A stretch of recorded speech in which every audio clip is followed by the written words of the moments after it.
What is up, YouTube? NYKia31 here, playing some Madden 11.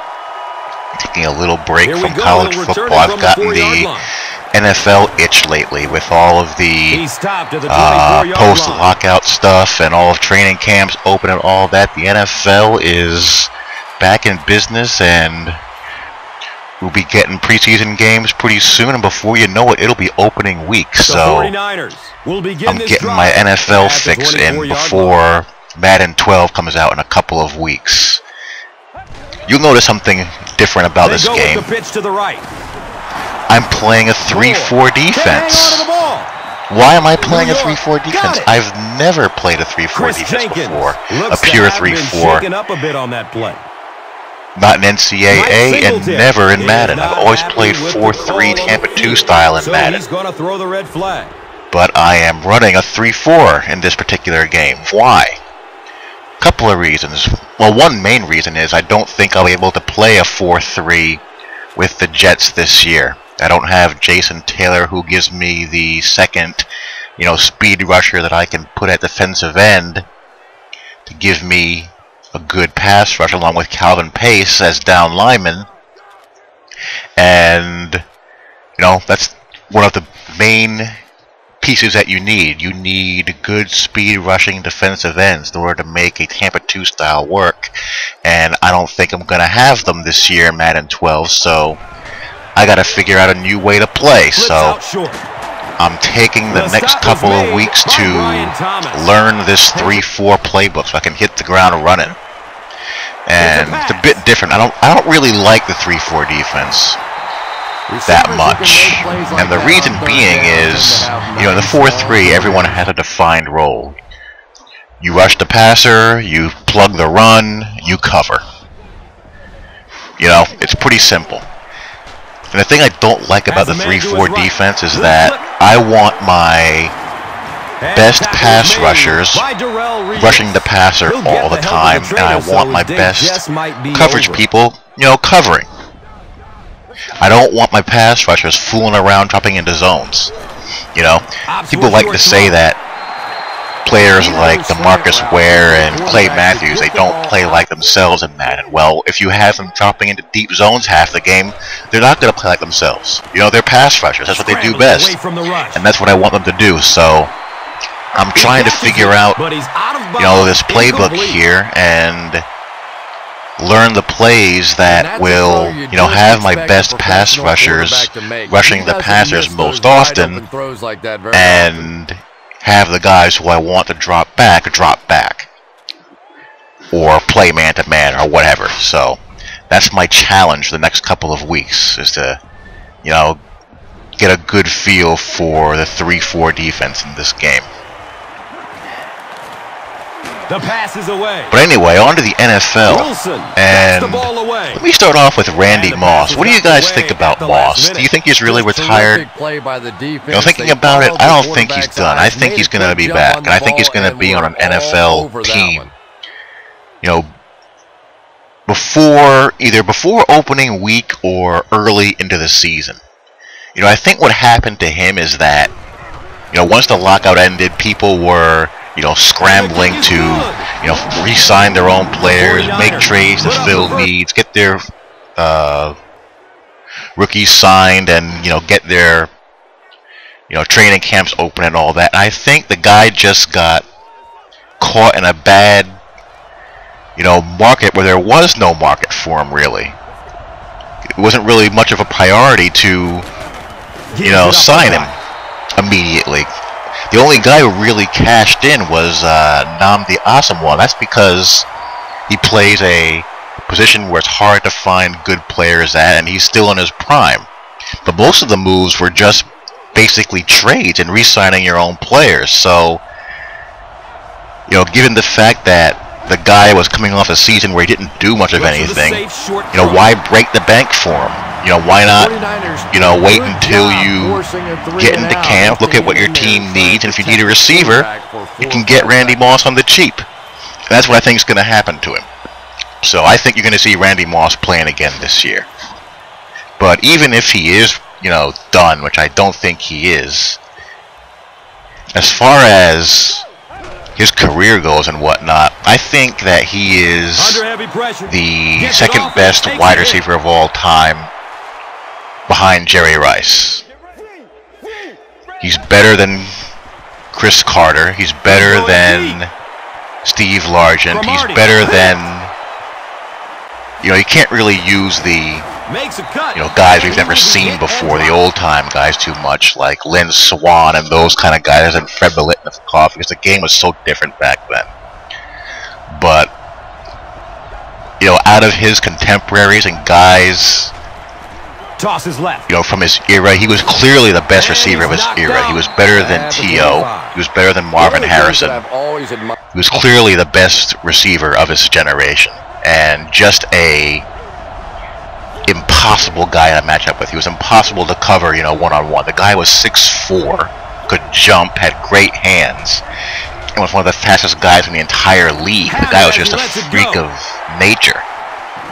Goldston got it. So that's my take on Randy Moss, both about him being done and, you know, where I think he stacks up as far as one of the all-time great receivers of whoever played the game.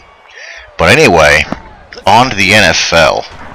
You know, a lot of the big buzz is, you know, around the Philadelphia Eagles and all the moves that they've made, getting Oswald in their secondary, and the Patriots for, you know, getting Albert Haynesworth and Chad Ochocinco. And, you know, as far as all that shakes out, we'll have to wait and see. You know, in the AFC, you know, you have the Patriots, Colts, and Steelers. Those teams always have to be in your top three because they have the three best quarterbacks.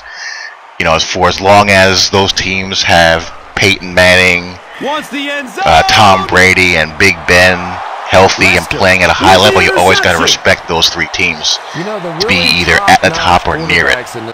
I guess you got to throw the Chargers in there because, you know, Phillip Rivers, he's a player who's, you know, at that level too, even though his team hasn't had the kind of success that those three have had.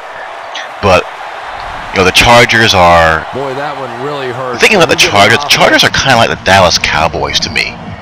They've wasted so much prime talent over the past 5 to 6 years. On the return, he fumbles it. But, you know, you catch them on the right day, will maintain possession. You know, because they're, you know, so talented and because they have a quarterback that's so good. If you catch them on the right day in the playoffs, they're going home. They're beating you. But they're also coached by a guy who, and the kick is good, you know, tightens up and screws up the game in a big spot. So you can't ever really trust them, but you can't ever discount how talented they are either. They have a lot of good players on that team. And, you know, of course, you have my Jets. I don't ever try to figure out the Jets. I've learned my lesson too many times with that team. I just let them play, and whatever happens, happens. You know, I can't make a big deal out of Plaxico Burress. He hasn't played in 2 years. Snap is low. It's good that we have Camardi back. I mean, Asama would have been nice, but if you can't get him, you might as well bring back your own guy. And I like Camardi. Camardi's a good player. He's a knucklehead, and he's not the smartest tool in the shed, but he's a good, solid, better than solid corner. And we still need a pass rusher. Dumps it out right. You know, without a real top-flight pass rusher, I don't think the defense will be as complete as it needs to be. And as far as the NFC goes, same thing. You know, you look towards the teams that have the quarterbacks. You know, you have the Eagles, obviously. They've made a lot of moves. They have a very talented team. The Giants will always be in the mix in that division. Cowboys, again, they have a good quarterback and they still have a very talented team, so you can't discount them. They're always going to be in that mix. You have Green Bay, of course. You have the team that fascinates me in the NFC is Tampa Bay. You know, Coach Raheem the Dream, and the boys. Are they ready to make that next step? You know, is Josh Freeman ready to, you know, continue his progress, and how will that team develop? You know, Sam Bradford in the West, will he become the next, you know, promising young quarterback? And how will he develop, and how will that team, you know, continue to grow? Has a man to his right. Little flip. You know, in that division, you know, who knows who will win that division? Anybody can win that division. Much a defense can do. You have the Bears. The Bears will be in it as well. They're a solid team. Short throw to the left. And they'll go as far as, at the 41 you know, Jay Cutler's ability to remain consistent, which is, you know, up in the air. When he's on, he can be very good. He's as talented as any guy in the league as far as physical skills go, but, you know, can he put it together and remain consistent? So, I guess in the NFC, you'd have to go Packers, obviously. The Vikings, I think, are probably going to slip a little bit. I think their window is probably closing. The Giants will be in the mix. The NFC West, just pick a team, I guess. You know, who knows? I mean, with the Arizona Cardinals rebound, how much do we really know about Kevin Cobb? Not much. The Niners, they could win that division if everything breaks right. There's no reason why they can't. You know, the Rams, will they continue to improve? And what about the Lions? They're not in the NFC West, but will they be able to get into that wild card playoff mix? Can, you know, Matt Stafford stay healthy? How will that team develop? They have a team that I think has the makings of being one of the better defensive teams in the NFL, you know, pretty soon. You know, you'd be hard-pressed to find a team that has more talent at defensive line. I mean, you have Sue, you have Vanden Bosch, you have Fairley. They got a lot of good players on that defensive line. If they can keep their quarterback healthy, you know, they can do some things. You know, the Atlanta Falcons. The Falcons are always in that wild card hunt, so looks like it's going to be a typical, unpredictable NFL season. There's always some teams that you think are going to be good who disappoint, and teams that you think are going to be average or, you know, bad that do better than you think. So I don't think this year is going to be, you know, any different, but it's good to have, you know, a lockout over, camps opening up. It'll be good to see those preseason games on, because it just lets you know that the football season is almost here, you know. Those NFL Sundays are going to be back soon, and that's a good thing. So, to hear what you guys think about, you know, the NFL, you know, who you guys think is going to do well, who you think is going to disappoint, who you think is going to surprise, and, all that good stuff. So, talk to you all later. Peace. Moves left to avoid the rush. Touchdown, San Francisco. Assignment in the secondary, and we're all tied up.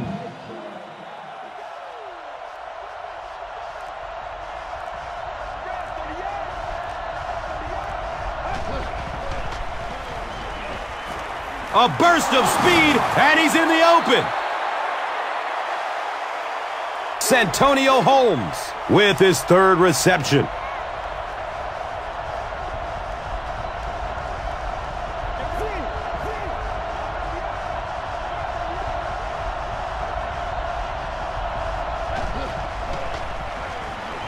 Here's the pass. He's loose and running strong. Oh, watch out! And they talk about you have to have a few things bounce your way if you're going to win football.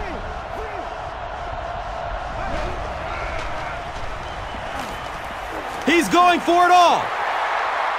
Intercepted, and this game is all but over.